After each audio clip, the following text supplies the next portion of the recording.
Hi everyone, in this video we are going to learn about data types in detail. This comes under fourth category of tokens. We have already made a detailed session on tokens. Tokens are nothing but the building blocks of a C program. And now coming to data types, a data type is nothing but it tells the compiler what kind of data a variable can store and how much memory to allocate for it. For example, if you take this int a is equal to 10, here a is our variable. What does this data type do is the role of this data type is to make sure it should tell the compiler what kind of data this variable a can hold. Since its data type is int, this a is capable of storing only integer values, that is whole numbers in it. This is the role of data type. Hope you are clear now. A data type tells the compiler about what kind of data a variable can store and how much memory to allocate for it. That means each data type will have some sort of memory. For example, int will occupies 4 bytes of memory, while coming to float, it will occupies 4 bytes, double 8 bytes. In that way, each data type will have like a fixed amount of memory. This role of data type is to tell the compiler what kind of data a variable can store and how much memory to allocate for it. Now let us understand it in a more better way using a real life example. So let us think of different containers. Like for example, if you take water bottle, what is the role of water bottle? We can store only water via it. While coming to lunchbox, we can store food items in it. While coming to piggy bank, it can store coins. That means a certain specific thing, like this material is capable of holding only this particular thing. Like water bottle, via water bottle we can store only water, right? Via lunchbox we can store only food. While using this piggy bank, it is just used to store coins. Okay, similarly in C also, each data type will have a certain role. That means uh, int, this int data type is capable of storing only whole numbers in it, while float is capable of storing only decimal numbers, and char is capable of storing only single characters in it. So a data type is nothing but it is like a label on a container that tells what can be stored in it. For example, in kitchen we find many boxes, right?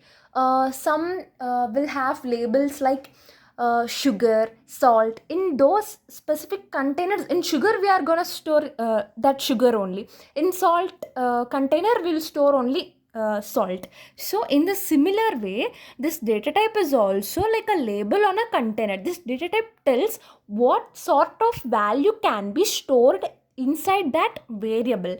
Just like in our example, as this int a is equal to 10, this indicates that this variable can only store whole numbers, that is integer values in it.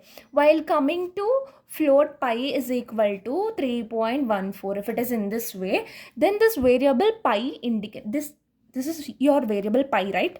This data type indicates that you can only store decimal values inside this variable. Okay, so our data type is just unlike a label on a container that tells what can be stored in it. Now coming to this data type, first category is basic data types. Now we'll have a detailed information regarding this. Now coming to this data type int, the role of int is to store whole numbers. Example for this whole numbers are, we are aware of it already, like 10 minus 25, 30, like that.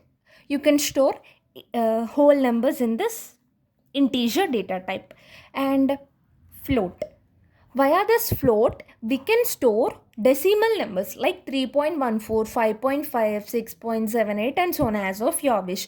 In int, we can only store whole numbers, and this float data type is used to store decimal numbers.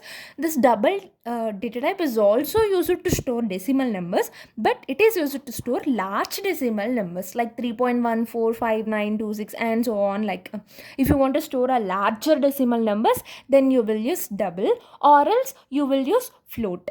And this char, which is used to store a single character, like if you want to store the single letter A or a single number, either like you can store A or B, or else a number like 7, 0, 8. For such things, you will use this char data type. Okay. And now let us go through an example regarding this.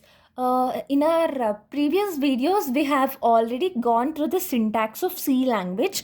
Our every program starts with this line, that is #include stdio.h, which tells the compiler to include all the input output files in it. And our second line starts with int main always. This role of int main, here only our program execution starts. And what is like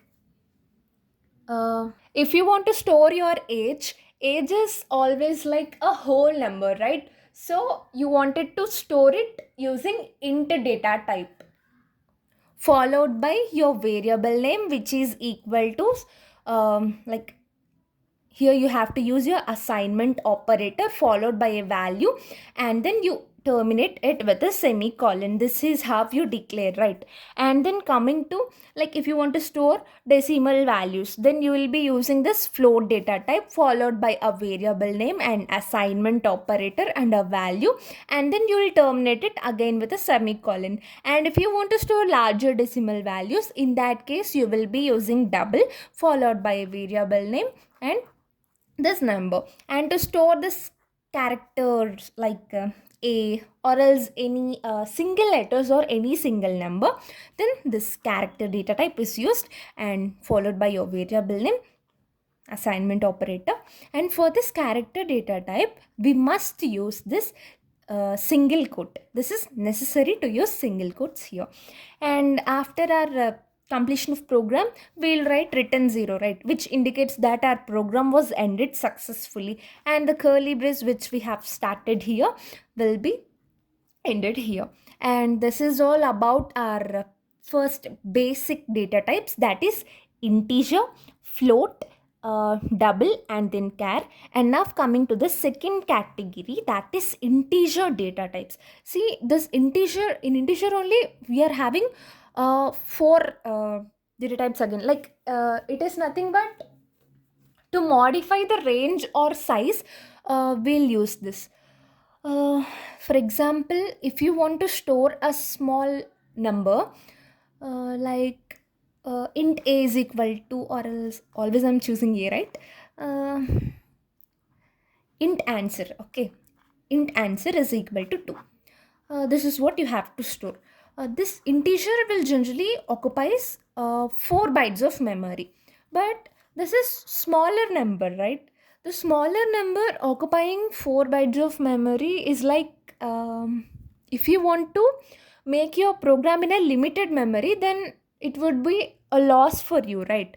So instead of using this int, if you replace it with short int answer is equal to 2, then it will occupies only 2 bytes of memory. That means by using this type modifiers, you can like when you want to run your programs within a fixed memory, to make your code memory efficient, you can use this type modifiers. And coming to this short int, which is used to store like small integer values, and the size of this is only 2 bytes of memory. It will occupy only 2 bytes of memory. And then coming to this int, this will occupy 4 bytes of memory, as we have already discussed. And coming to this long int, it may occupy 4 or 8 bytes of memory. It will depends on your compiler. If your compiler is of 32-bit, then it will occupy 4 bytes of memory.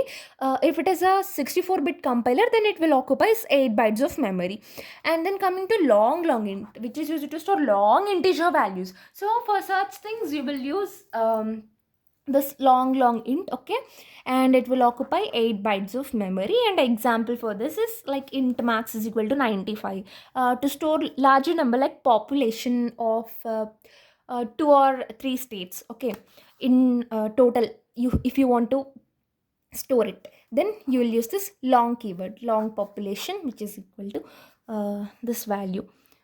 See, I will discuss about range of this data types in next video.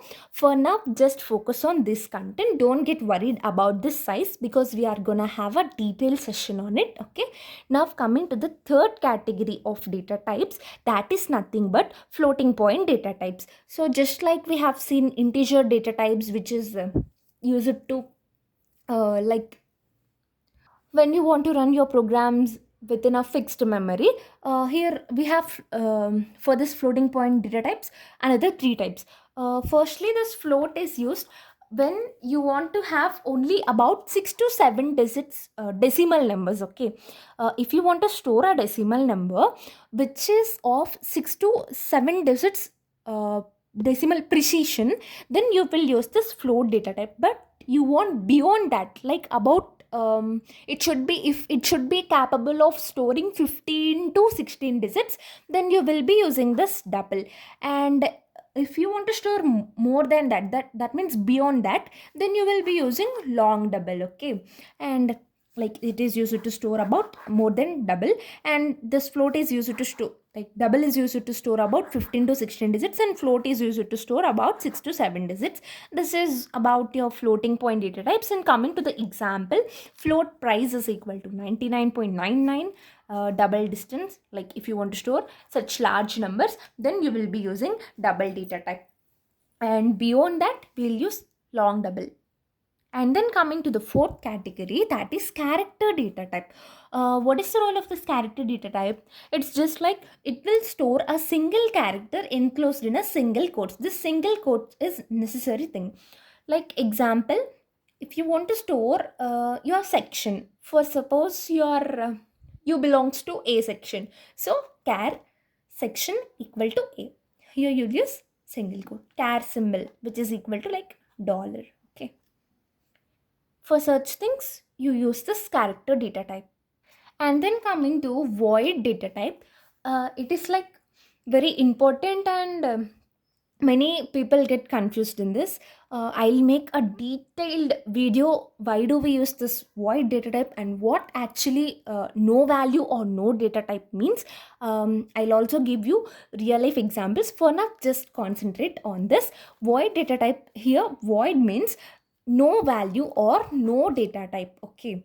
If your function is not returning any value, like it should not return any value, then you will use this void data type. For example, here you have void display. We learn about functions in our next coming videos. For now, just concentrate on this example. This is how the syntax of a function looks.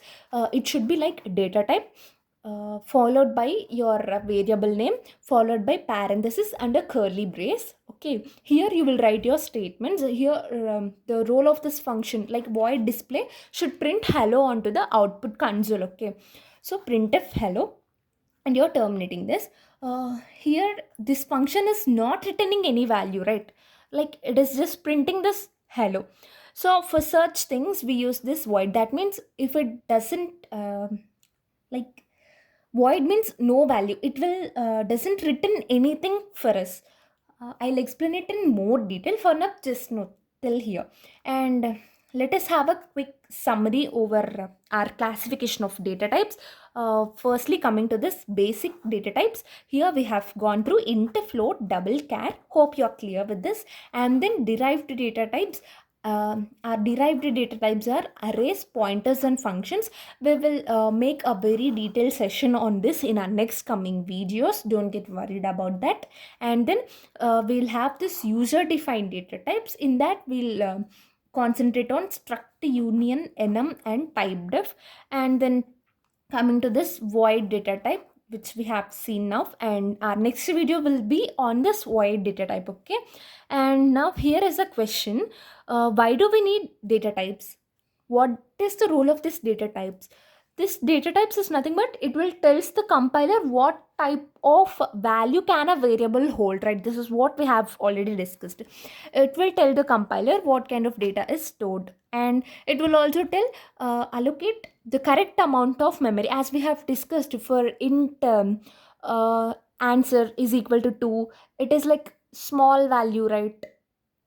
So we are using their short int again, like to allocate correct amount of memory we use this data types. Like int is used to occupy like 4 bytes of memory, while the shortened for only 2 bytes of memory. And also these data types are used to prevent invalid operations, and also it will improve program efficiency. This is what we have already discussed, that if you want to run your code within a like restricted memory, in if you want to make your code more efficient, in such cases this role of data types is very much essential and important.